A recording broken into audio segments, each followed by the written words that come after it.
become older, we've tried most of things in life. Fly with a parachute any time of the week if you want, or go dive with sharks. But this kind of stuff, it's like you need to find it, or you need to find you.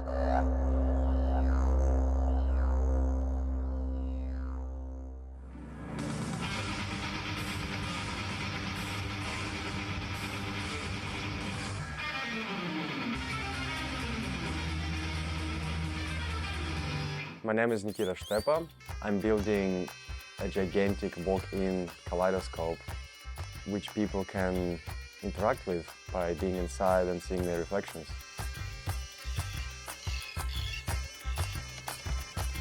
Go to school and there's somebody who knows better than you, and at university it's a similar feeling that you're never in full control over your life or over these projects. It's like you're doing something for somebody else.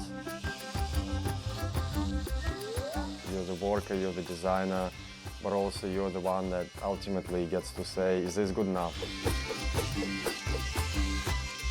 So this little room is a projector area. We have a projector and a screen, and the tree projects onto the screen, and then the image gets reflected with mirrors. We need to lift this frame so it levels up into другую сторону. Half a kilometer worth of steel, timed by 4 faces, which you need to grind and paint. Quite a lot of work.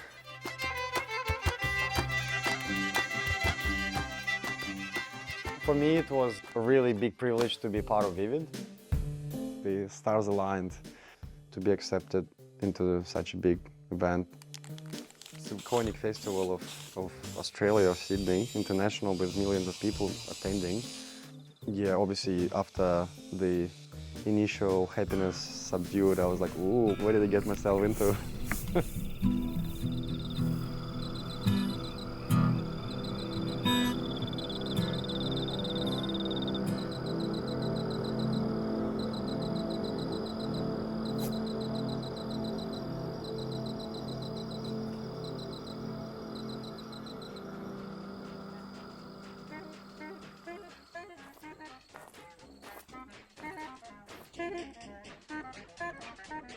Want to have some lunch, Red?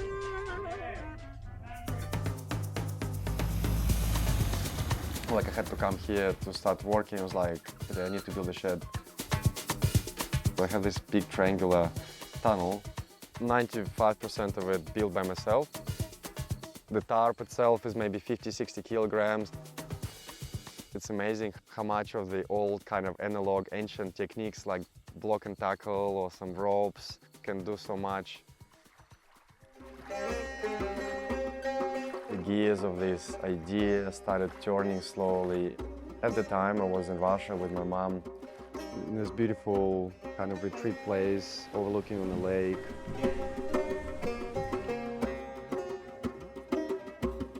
Yeah, we bought a little toy kaleidoscope that I pulled apart and found the mirrors. You know, my mom is also extremely creative, and we're like, let's drill into this idea. And trying to think from the participant's perspective. Came back from Russia to Sydney, and at the time I just had my van, had a few $1,000s in the bank, no tools, no workshop, only the idea and the passion. I think lots of people kind of maybe were skeptical, but also people who knew me well, they'd be like, ah, yeah, of course.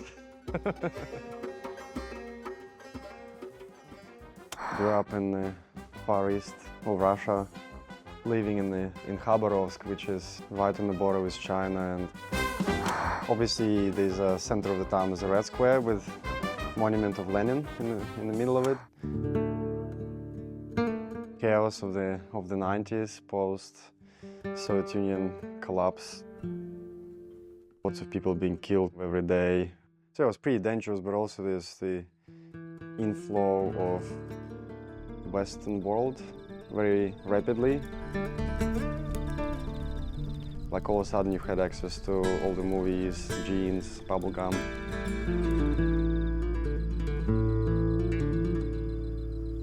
2007 or 6 or something, because we're bordering with China. They're kind of upstream, and they had some sort of chemical facility, and they had an explosion or some sort of breakdown, and they released a whole bunch of petrochemical dump in the river, like it fucked down water supplies. Sort of after many years, kind of cleared itself, but yeah, probably wouldn't want to eat fish. But it's pretty cool in winter when the river freezes. People drill big holes in the ice, sit there, freeze their asses off, drink vodka and fish.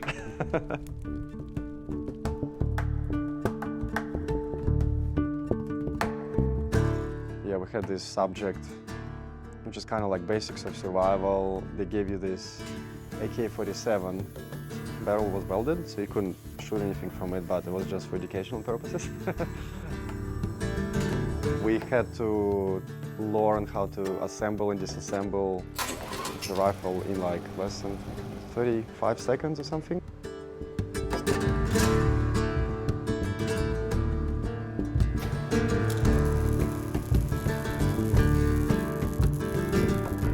I was really fascinated with blacksmithing as a kid, and I thought that maybe I was a blacksmith in my past life. Welding is like really mesmerizing to watch, like molten metal.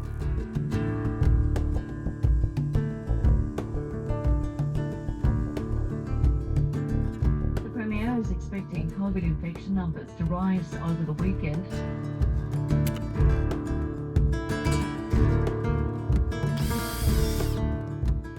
Would have been cancelled vivid because of COVID.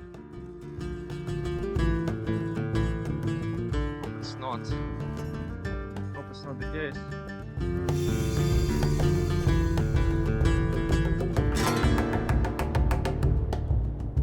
I was always like a dreamer, but I never really did anything about it.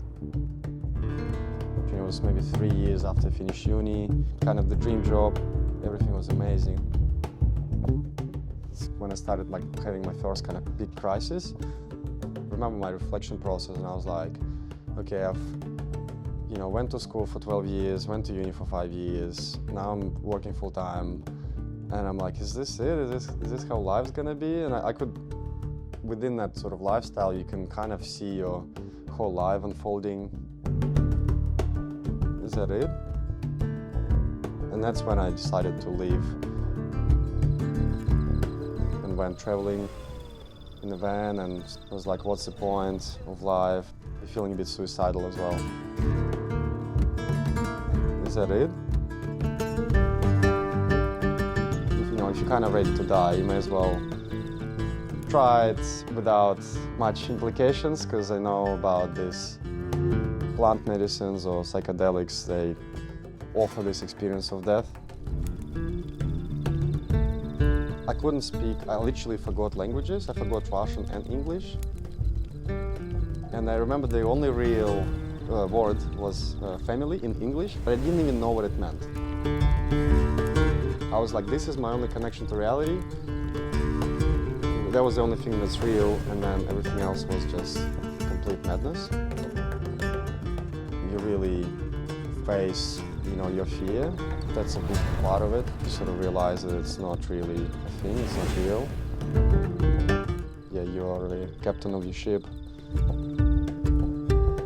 Yeah, I guess with this kaleidoscope journey, it's a pretty scary project, to be honest, to pursue. I sort of lost my fear. I was like, oh no, of course, it's easy. Just do it. And it's all happening, it's all coming together, trying to get ready for the festival. I get a call saying that it won't be part of it anymore.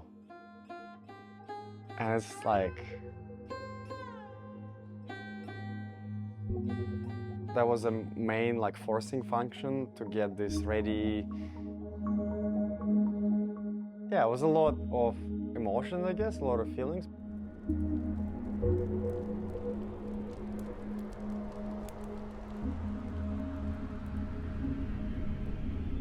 At some stage I was just like, look, I need to do this kaleidoscope, and I just had to do it. It's great to experience this as well, and to come out on the other side and like, okay, I'm stronger than this, and yeah, it's all good. It's all fine.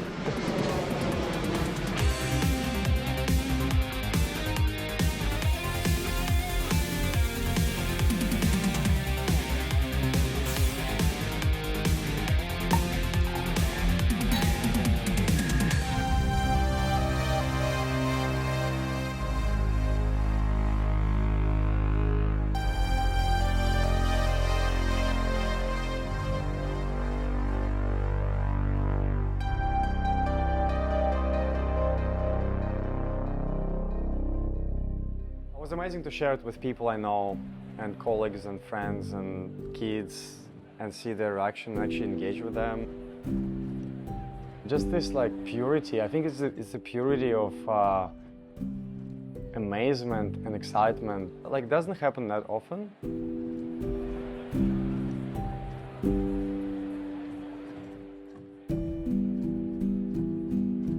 The way people understand or appreciate art, which, you know, majority of them probably don't even see it. They only see it on a picture on Instagram. I think for me it's important that people connect with this.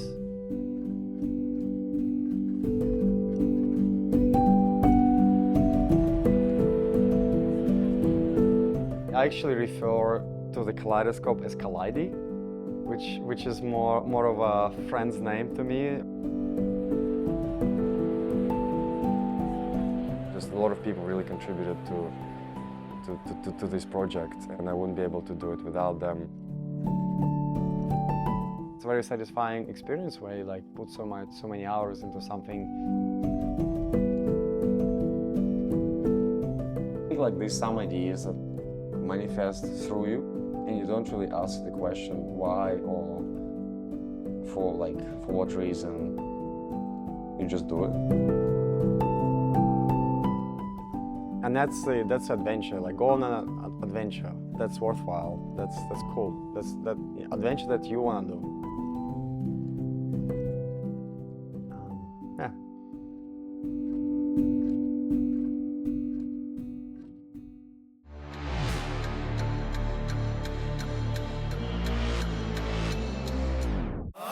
I was really pleased to be part of this project. It was quite a big task, to be honest, but I think it came together really well, and I hope you guys enjoyed it. So hit the like and subscribe, and I'll see you on the next one.